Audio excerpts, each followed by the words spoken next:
Tonight we will first present an adaptation of Oscar Wilde's short story, The Selfish Giant, followed by our main production, Frances Hodgson Burnett's A Little Princess. No food or drink is allowed in the auditorium except for water, which may be purchased in the foyer.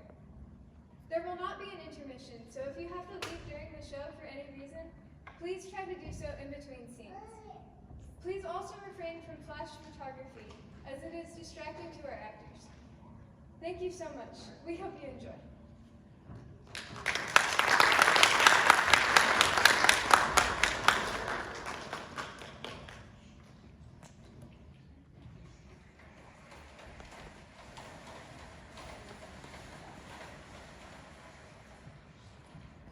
Every afternoon, after coming from school, the children used to go play in the Giant's garden. It was a lovely garden with soft green grass, beautiful flowers, and 12 peach trees with blossoms of pink and pearl. One day, the giant came back. He had gone visiting his friend, the ogre, and had been gone for 7 years. And when he arrived, he saw the children playing in his garden. What are you all doing here? This is my garden! Nobody can play in it but me!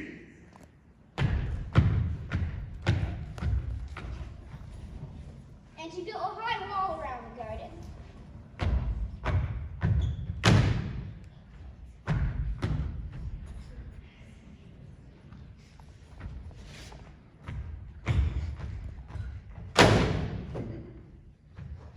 And he put up a sign. Trespassers will be prosecuted. It was a very selfish giant.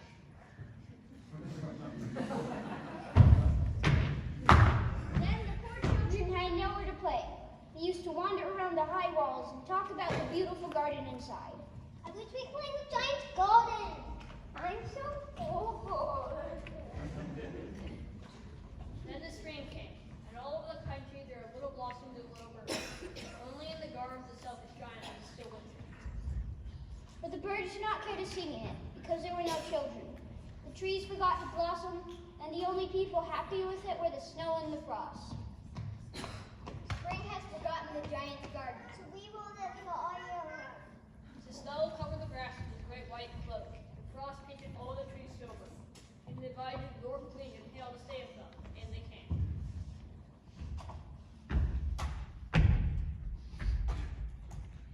I cannot understand why spring is so late in coming. I hope there will be a change in the weather. But spring never came, nor summer, and nor autumn. So it was always winter there, and the north wind, the hail, the frost, and the snow danced about through the trees.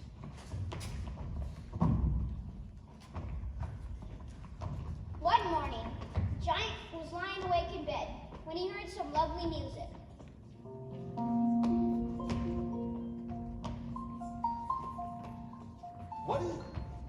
What is that sound? It was only a little bird singing outside his window. It had been so long since he heard one singing in his garden, and seemed to him the most beautiful music on earth.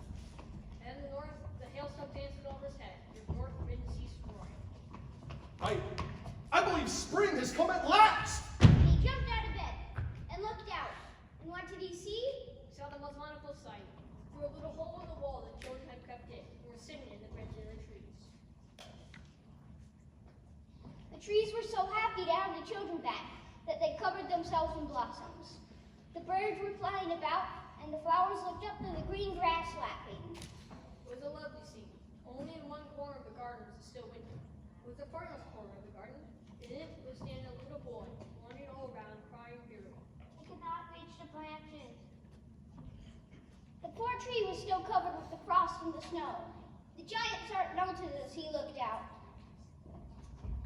How selfish I have been. Now I understand why spring would not come here.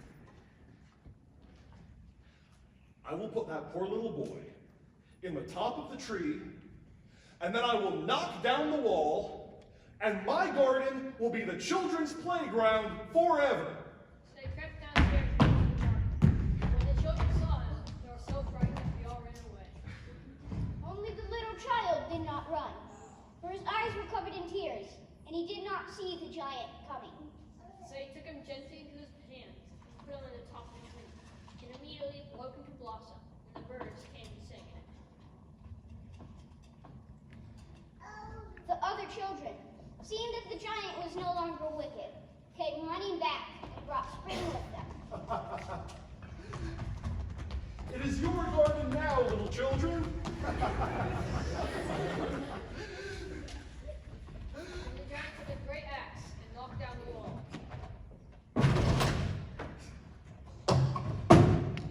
And all day long the children played with the giant, and they gave him goodbye. But wait. What about your little companion, the boy who I put into the tree? We don't know. He has gone away. You must tell him to be sure to come tomorrow. We don't know where he lives. We never seen him before. And the giant felt very sad. Every afternoon, when school was over, the children used to come and play with the giant. And the boy whom the giant loved was never seen again. The giant longed for his little friend. How I would love to see him. But as years went by, the giant grew very old and feeble. He sat in a great armchair and admired his garden and watched the children at their games.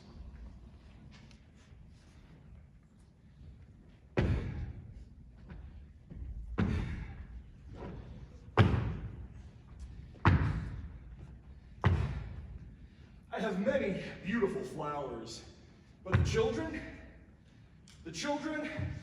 are the most beautiful flowers of all. One winter morning, as he was dressing, he looked out of his window. He did not hit winter now, for it was merely spring asleep, and the flowers were resting. But as he looked out, he saw a marvelous sight. In the farthest corner of the garden, there was a tree covered with white blossoms. Its branches were golden, laden down with fruits of silver. And under it was standing the little boy whom he had loved. The giant ran downstairs into the garden. When it came quite close, his face was red with anger.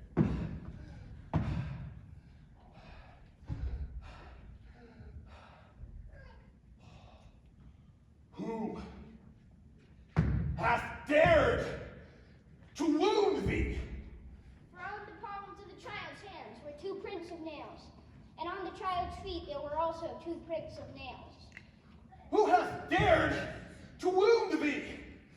Tell me, that I may take my great sword and slay him. Nay, these are words of God.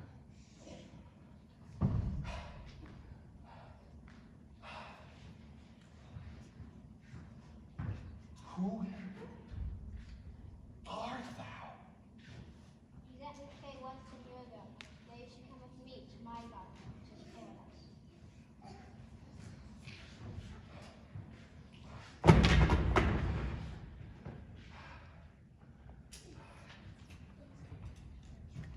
And when the children